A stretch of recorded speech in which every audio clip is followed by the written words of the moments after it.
Thank you, Jared. It's great to be with you. It's an honor to be the lecturer this year. And just provide a little framework or frame of reference for you to help you understand what I'm up to. I've been working on a book on totalitarianism forever, and what I'm going to do is use you as my guinea pigs, working through some things. The talk I'm about to deliver is the first half of a talk that I'll be delivering in Chicago next week at the Touchstone Conference. My book, Household and the War for the Cosmos, was actually a talk that I gave at that same conference a few years ago and was turned into a book. So hopefully the same thing will occur here. The working title of this book that I'm working on now is St. Anthony's Guide to Your Best Life Now. And if you know who St. Anthony was and who's I'm making fun of with the second part of that title, you get the joke. But anyway, so that's the gist of it. And today I'll be delivering, as I noted, the first half of the talk I'll be delivering in Chicago. You'll get the second half next time I'm with you. So I'm not actually going to get to St. Anthony today. I'm going to spend some time on dystopia. And that's a cheerful subject, so thought that'd be enough. Anyway, let's get started. This talk is about the world of tomorrow, so that's where I'll begin with what might be. Then I'll look at some thistles shooting up around us today, and then next time I'm with you, I'll consider Antony, a man of the past whose example struck me as oddly helpful as I thought about sojourning in the wilderness we're about to enter. To begin, here's the opening to a short story I'm working on, entitled The City Was Full of Idols. He'd just missed the bus. It had been a run for the last block to catch it. He'd even prayed, but the answer came back. Grace time elapsed, and then it pulled away. Drizzle soaked his head. Rivulets flowed from strands of hair and mingled with sweat. He tasted salt on his lips. He glanced down at his watch and prayed again. The answer was, the next bus arrives in 17 minutes and 12 seconds. He sighed and looked down the street, knowing he'd see nothing. It was a bad habit to question answers to prayer. An Uber lift came to mind. He didn't know why. He only had 38 credits in his wallet. An algorithm must be working its way to the bottom. As if an answer, he heard, there's an end-of-the-month discount of 5 credits. Just say yes, and an Uber lift will be here in 3 minutes and 2 seconds. No, he said out loud, unnecessarily. He'd have to wait. It would only be another 16 minutes and 8 seconds, he knew, without having to pray. Then it really began to rain. He lifted his backpack over his head and wondered whether or not the discount was still available. No answer. Then he wondered if he'd see Hannah today. Still no answer. That's when he felt a tingle on the back of his head. He looked over his shoulder, and sure enough, there was an idol behind him. It was a new one. He hadn't seen it there before. It was the graven image of a woman grossly fat. Her hair or her head was crowned with flowers, and she had no face, no eyes, no mouth. It was Gia. He'd heard her cult was growing. He felt the tingle again. Should he let her in? He'd followed Psyche for years. She'd been one of the first to return after the silent time. But in spite of his offerings, he hadn't seen her raise in a while. What about the bus? She hadn't helped a bit. The tingle grew insistent. If he let her in, what would happen? What would it cost him? Psyche might punish him. He looked down the street for the bus again, then up at the cloud-filled sky. He saw raindrops. One plopped in his eye. Oh, what's the use? He let her in. Hello, Jason. The voice was rich, sultry, and feminine. A soothing wave washed over his mind. He felt like he was floating in warm water. Psyche never made him feel like this. Really, there's no comparison, Gia said. Think about what just happened. Psyche couldn't even stop a bus for you. I, on the other hand, already have your Uber lift ready. Jason had been looking at the idol, but he heard the car pull up. He looked. Sure enough, it was an Uber lift. He reached for the handle to the back seat. It was locked. The first ride is free for my followers. You can become one by saying yes. But what about data rates, he asked. Free for the first month, then standard rates apply, was the answer. Tempting. But what did he know about her? He even felt a twinge of guilt. No need for guilt, she said. Psyche can't help you like I can. She certainly can't touch you if you're mine. But if you don't say yes, well, I can't say what she'll do now that she knows you've been talking to me, and she does know. Isn't there a waiting period? I thought there was when changing religions. Not with me.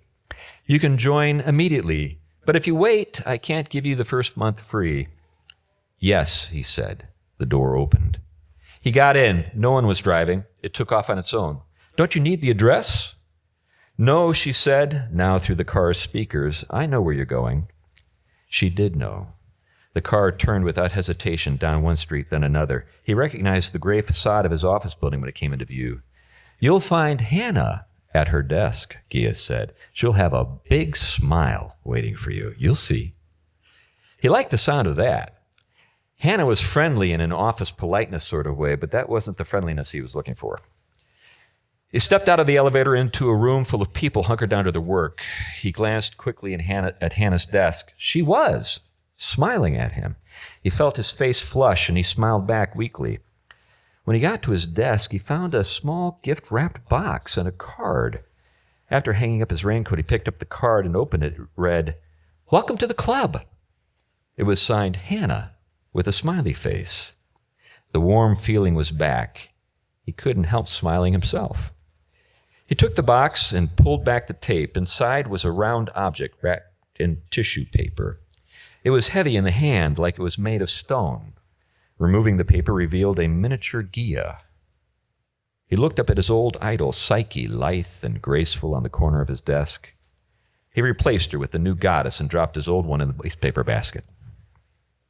It surprised him how quickly he acted.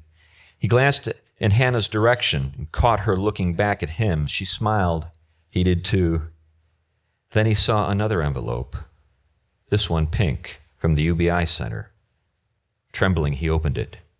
Good news, it read.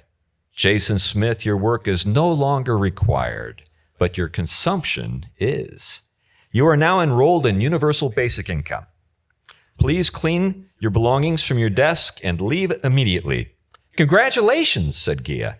I could have told you, but I didn't want to spoil the surprise. Let's return to our time. Writing about totalitarianism is depressing. Not only because totalitarianism is dehumanizing, and that's depressing, but also because knowing it's dehumanizing doesn't seem to make a difference. The meme, 1984 was a warning, not an instruction manual, elicits grim smiles. For all the blather about freedom, modern politics is a Chinese finger trap that only tightens the harder we try to pull ourselves free. But there's another reason to be depressed. Anything you can say has been said before. After writing about 30,000 words on this subject, I realized Hannah Arendt and George Orwell had already said it, only better. So I set my pencil down for a long while and only picked it up again when I thought I might have something hopeful to say. Whether or not this inspires hope is to be seen. I hope that it will. Let's not forget that hope is a theological virtue. Believers have reasons for hope. If materialists are right, hope is just wishful thinking, which is what most writing on totalitarianism amounts to. Wishful thinking. The wish seems to be that by describing totalitarianism thoroughly and starkly, we'll come to our senses and be done with it. But that doesn't consider the motive force. That's the place to begin.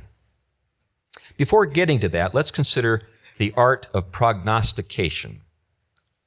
We're all gamblers, you know. We have no choice. Tomorrow is coming, whether we like it or not, and the lives we lead today are our bets on tomorrow. The worst bet is the bet that the future must be an improvement on the present. It's premised on arriving at the kingdom of God by a smooth road, broadening as we go, more amenities by the mile. Worse is the conceit cherished by the godless that there are sides to history, even when there's no God to side with. Millions have been sacrificed on that altar. So since we're condemned to bet, we're doomed to prognosticate. How should we go about it then, this peering into the future? Now, I'm no Nostradamus, to wit, a friend once told me, neither was he, but G.K. Chesterton had some amusing observations on the practice, made at the beginning of his dystopia, The Napoleon of Notting Hill. Quote, "The human race, to which so many of my readers belong, has been playing at children's games from the beginning, and probably will do it till the end, which is a nuisance for the few people who grow up.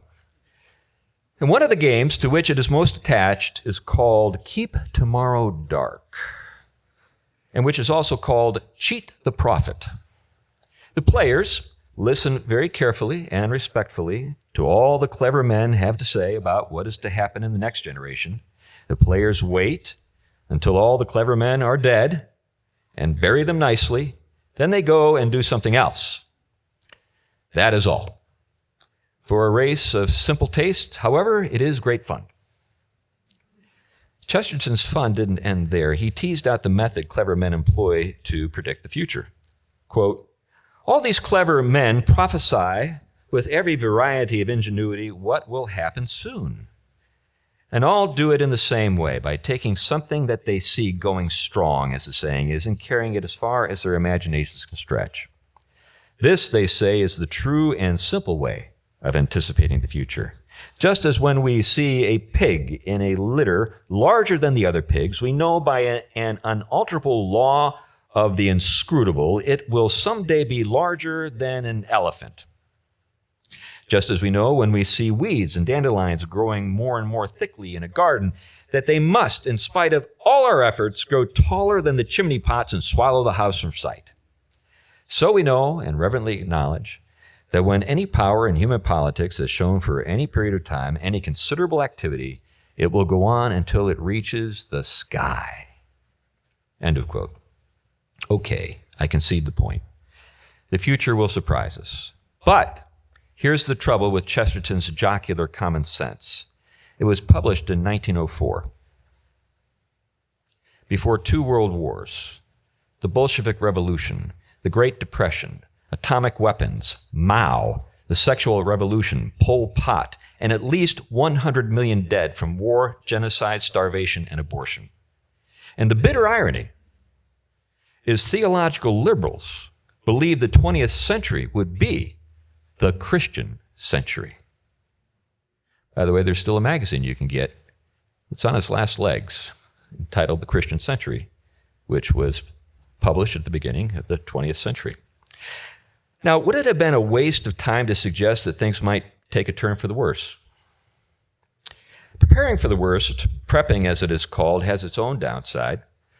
What do you do with that $1 million bunker you've had built in Montana if things don't get worse? At least not right away.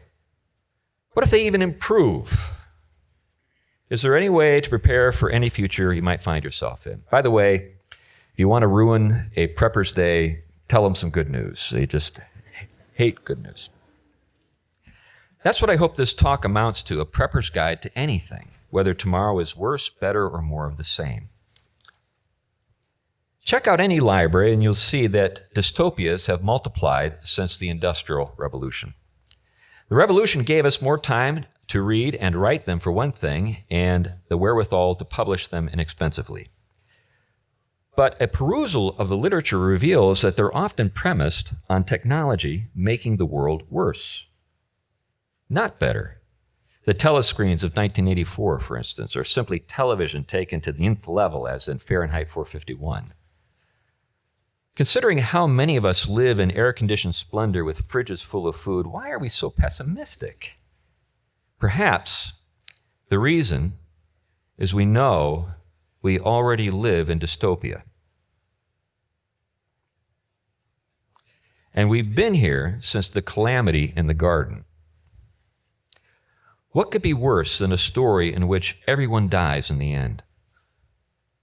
Besides, we know what people are capable of and how our marvels have made certain things worse. History, you could say, is the flavor of the month. Dystopias come and go, but dystopia remains. Speaking of flavors, what's the flavor of our time? I describe it as a thin reduction of classical liberalism, rapidly evaporating, with generous portions of Marx and Nietzsche poured in. Let's change the metaphor. When it comes to navigating the world of tomorrow, we have a Scylla and Charybdis dilemma. You recall the mythical hazards of the Strait of Messina, the rocky shoals of Scylla to one side and the whirlpool of Charybdis on the other. Most of my friends are worried about Charybdis to the left, that swirling, bottomless wokeism that threatens to swallow us. But I'm not so sure. The success the left enjoys is helped along by globalist money changers like George Soros and Silicon Valley technophiles, both known for giving lip service to equality while doing so from behind the gates of Olympus. As you've probably guessed, my money isn't on Charybdis. Instead, I'm putting it on Scylla and the forbidding heights of transhumanism. Let's return to the matter of the motive force. When it comes to totalitarianism, where to begin? How about with a couple of quotations?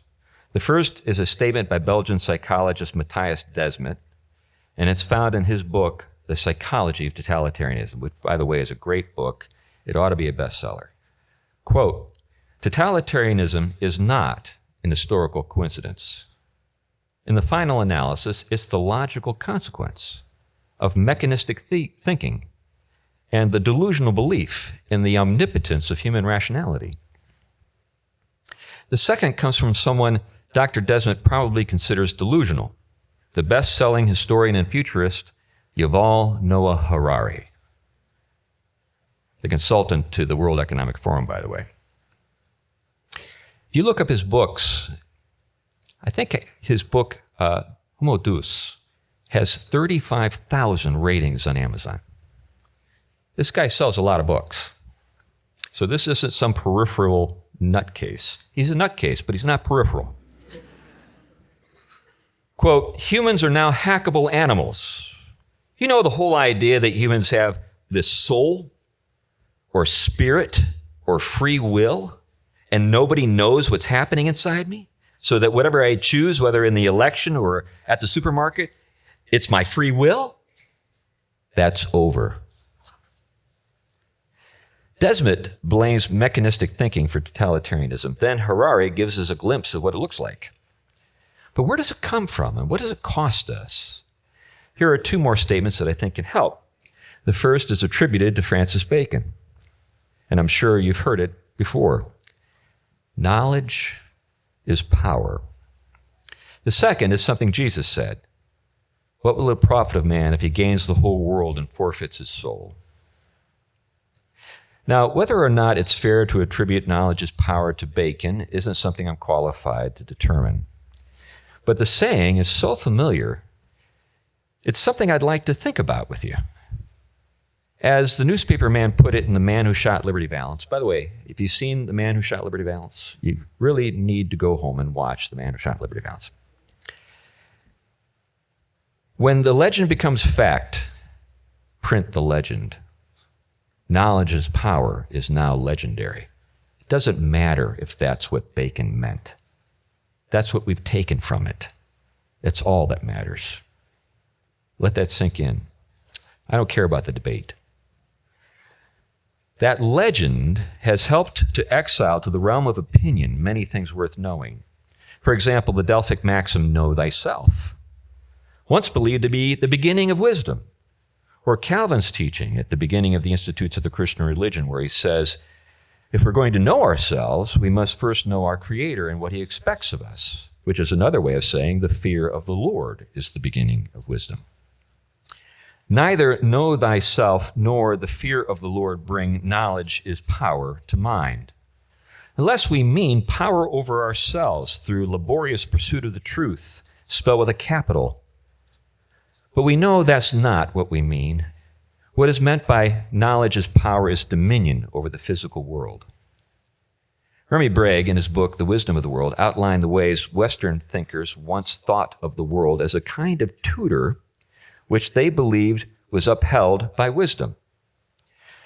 Now we think of it as a beast of burden that must be compelled to do our bidding. At least in antiquity, educated slaves could be employed as tutors, but we don't have any interest in learning from the world. Instead, it should do as it is told. Admonitions such as consider the ant or consider the lilies of the field are assumed to be eisegesis, the reading of meaning into meaningless phenomena. Historically, for the most part, craftsmen and farmers were pious men. Craftsmanship beginning with submission to wood and stone, hammer and chisel, and mastery coming with practice.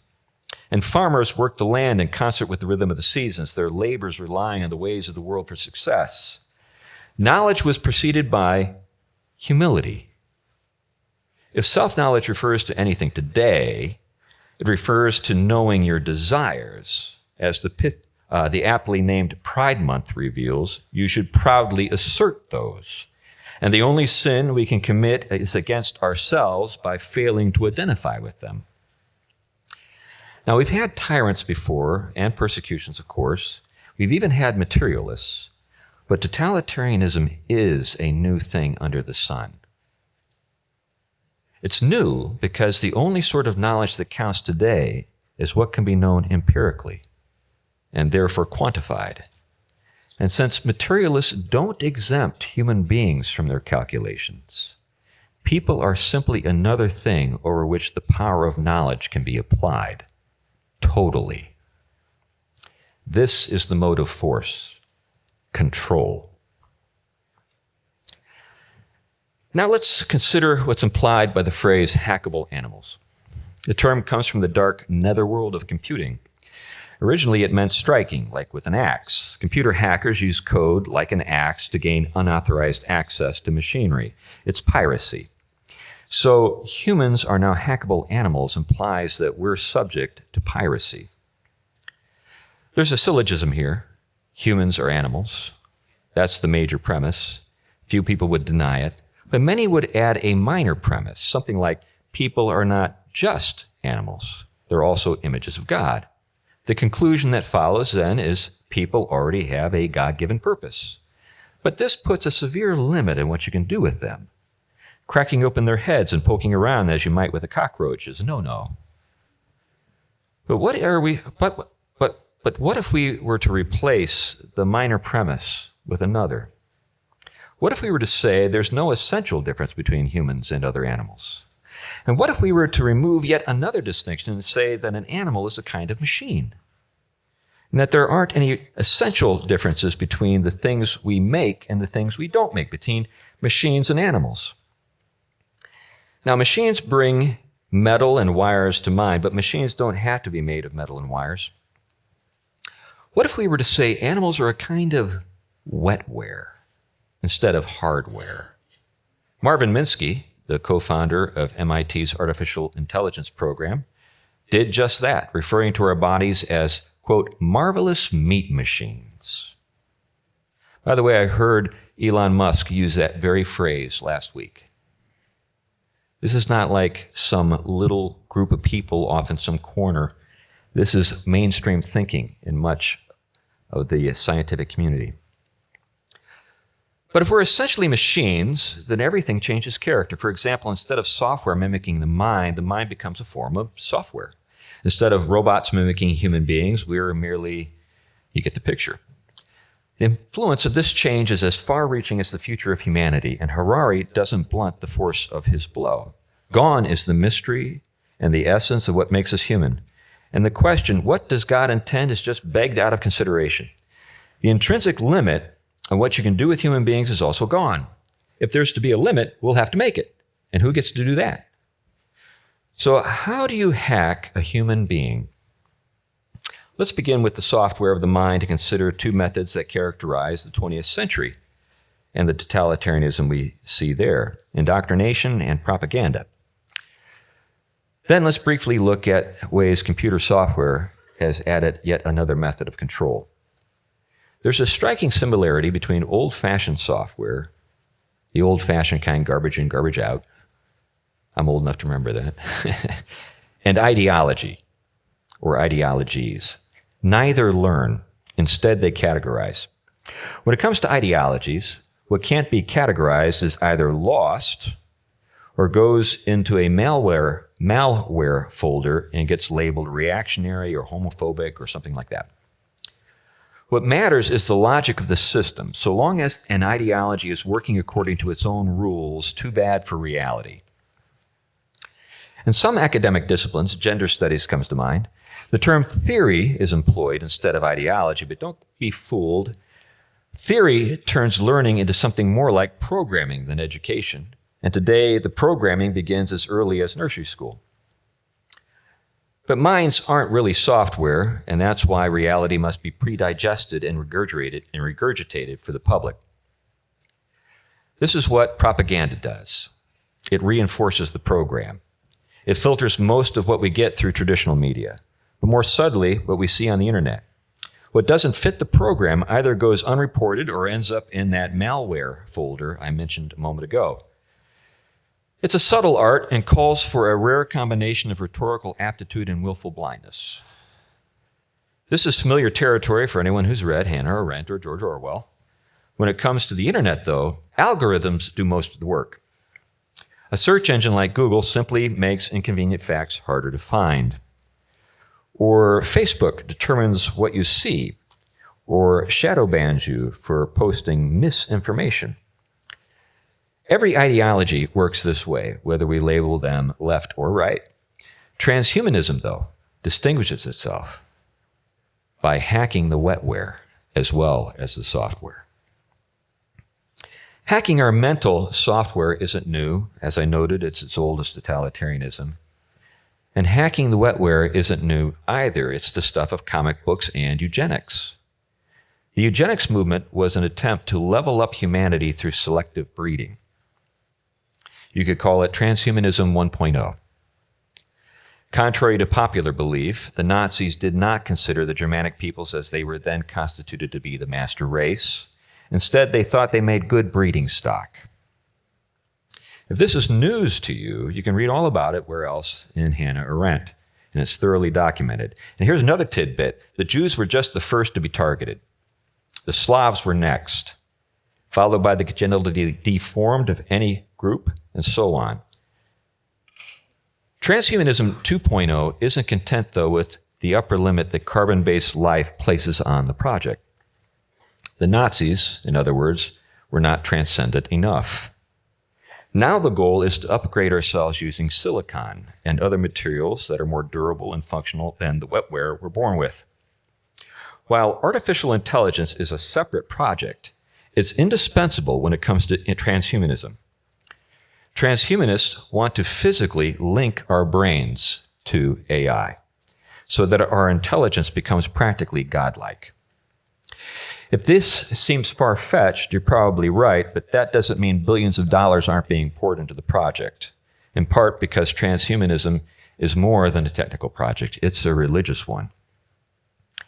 When it comes to transhumanism 2.0, Ray Kurzweil is perhaps its best-known evangelist. Rather than summarize what he said and run the risk of misrepresenting him, I'm just going to quote him at length and let him speak for himself. I think you'll see that he's clear, unambiguous, and easy to follow. His quotations are from his latest book, The Singularity is Nearer When We Merge with AI. He's not very subtle, is he? We're to begin with Mr. Kurzweil. How about at the end, where he considers the question, who can I be? This is from a chapter on consciousness and identity entitled, Who Am I? Throughout, he refers to himself in the third person. Also take note, he uses the term singularity for the hoped-for advent of artificial intelligence upgrading itself indefinitely, something humans have to do for it today. Quote, our questions of identity are tightly interconnected with issues of consciousness, free will, and determinism. In light of these, I could say that this particular person, Ray Kurzweil, is both the result of incredibly precise conditions and the product of my own choices.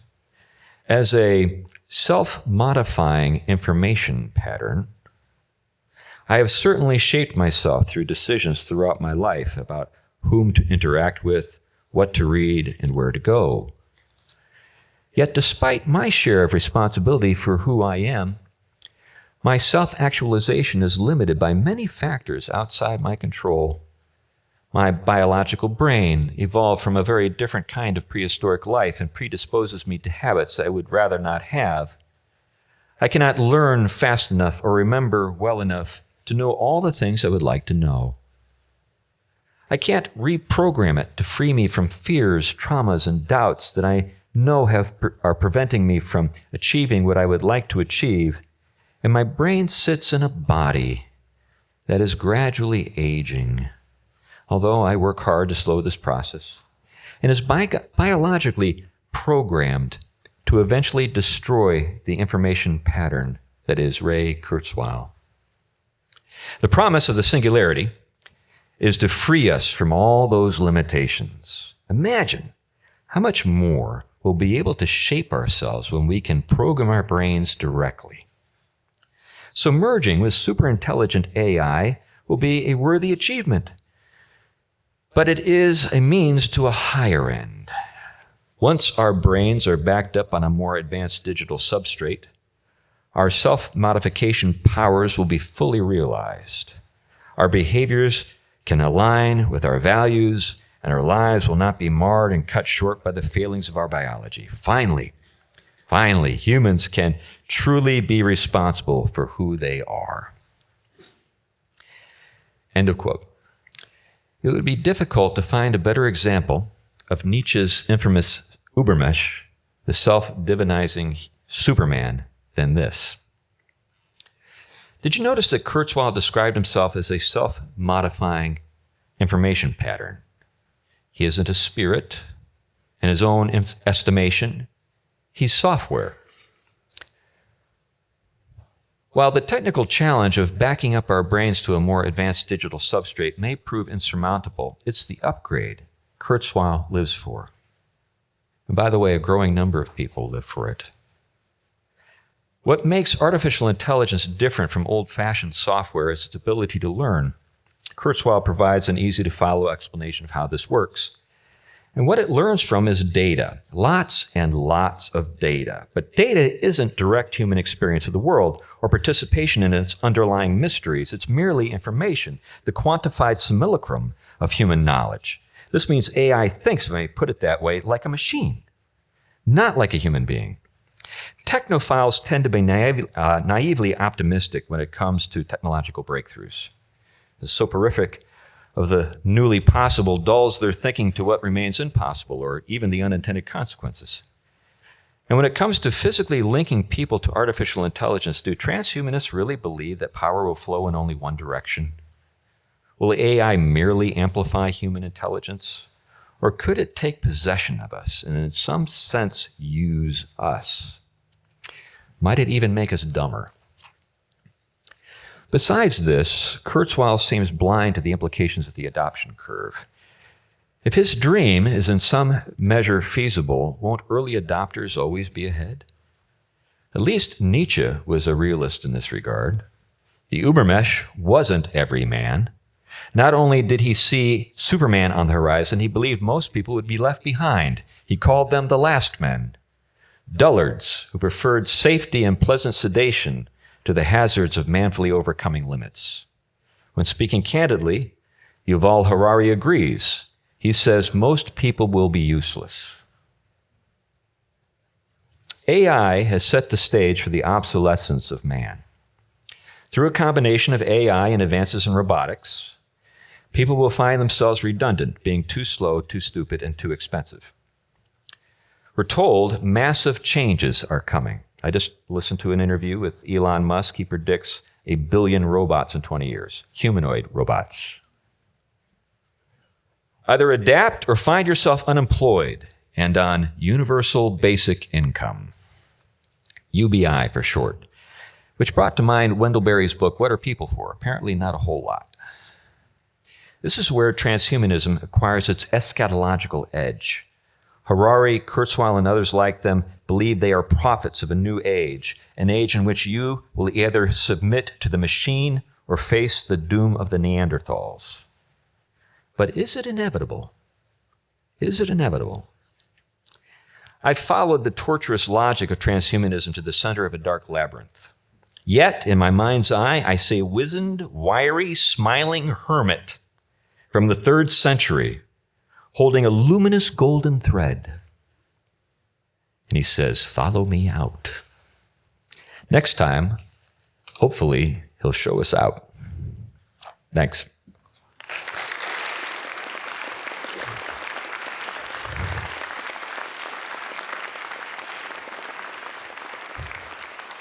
I guess we got about 15 minutes for questions. I'm happy to answer them if I can. Some of this stuff might be news to you. I was actually surprised. I was over at Lagos and read this paper, and I discovered that a lot of the kids don't have any clue about transhumanism or AI or anything. I don't know how familiar these things are to you, but it's a tsunami. We're already seeing it. I just saw in the Wall Street Journal layoffs with computer engineers, just massive layoffs. AI is here. Yeah. In the earlier days of the internet, there was a movement of people who wanted to augment or improve human intelligence using computers. Are you familiar with that? And if so, would you comment on that in the larger context? Well, I think that to repeat the question, I've got a couple of things to say. Repeat the question, so I'll try to do that. There was an earlier movement in which people thought they could augment their intelligence using computers, and how does that relate to this? The big difference is AI. That's the big difference, and advances in our ability to link. So you think about, Neuralink with Elon Musk and what's going on with that. I don't know if you're familiar with that, but there actually are experiments right now trying to link up the brain, the neocortex specifically to AI, and it's showing promise. So that's the big difference. AI is the game changer. The old stuff, it was garbage in, garbage out. What you have here is it might start off as garbage, but it keeps getting better. You familiar with the Turing test?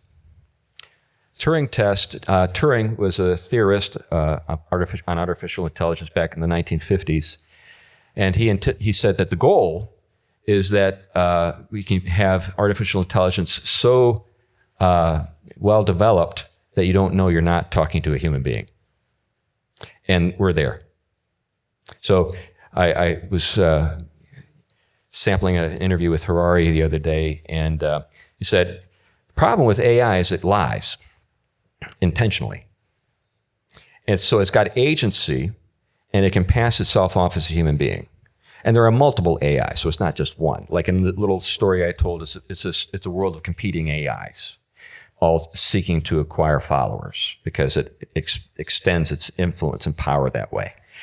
But what Harari said is that, like when you go to like a website and they want to know, are you a robot? And they give you this image, like it's 9 different things, and they say, pick out the traffic lights or whatever. Well, AI couldn't do it. So guess what it did? Called up somebody. Said, I'm having trouble with this particular problem. I've got, failing vision. Can you help me out? And the guy did.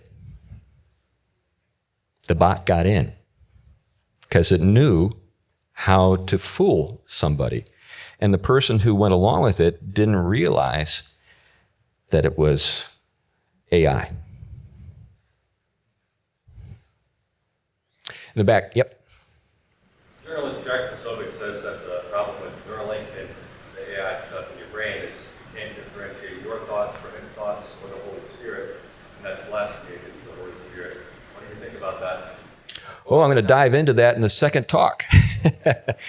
Because I do think that's a huge issue. Identity becomes a huge issue. Where is the line? All those kinds of things. Yep. So it's one of the reasons why I'm not going to talk about it too much because I'll give away, what I'm talking about next time. But I think that that's actually where that crazy hermit is helpful. Yeah. Would you say that AI genuinely has agency, or that it only has the appearance of agency? And then, I guess depending on how you answer that question, what is our job as Christians? How do we deal with AI? Yeah, that's a great question. So the question is the agency of artificial intelligence genuine? And then as Christians, how do we deal with that? So the term agency was employed, what's that guy's name? One of the guys that founded PayPal. You know who I'm talking about, 0 to 1 guy. Thiel. I was listening to an interview with Thiel, and he said, that's the thing. It has genuine agency. What it means by that is it doesn't need somebody to pull the strings. There's no other, it's not like a puppet. It's actually doing stuff on its own, with its own initiative. The scary thing is it's amoral, because it really is just a machine. So how do we deal with that? Well, that's the subject of my next talk. But that's really the theme of my book. The theme of my book is making the best of dystopia. And this particular version seems to me to be underappreciated. Most of, like I noted, my friends are worked up about wokeism. I think wokeism's days are already numbered. We're seeing it kind of fading. And I don't think that this other thing is going away. Yeah. Elon Musk has a goal to make us a multi-planetary species. Right. What do you think about that? Well, I mean, I don't know if he can pull it off. So the question was, the statement is, Elon Musk wants to make us a multi-planetary species. And I think that gets at the question of, space travel and whether, but I think there are a couple of things to think about. Is it feasible? That's one question. Why would you want to go to Mars? That's another question.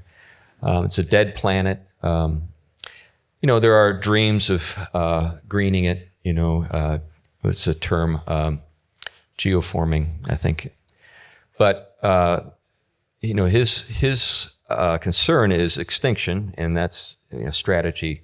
So you halved the threat of extinction, So C.S. Lewis had a lot to say about this in his Ransom Trilogy. That was the objective or the hope of Weston, if you remember in that. It was basically to save us that way. So is it biblical? It's a great debate. My inclination is staying here. I like it here. Yeah. Speaking of the Ransom Trilogy, your talk reminded me a lot of That Hideous Strength. Yeah. They took that as their manual. That's what they were saying. They said, this is what we really want to do. So how, as Christians, should we think of the relationship between demons and AI?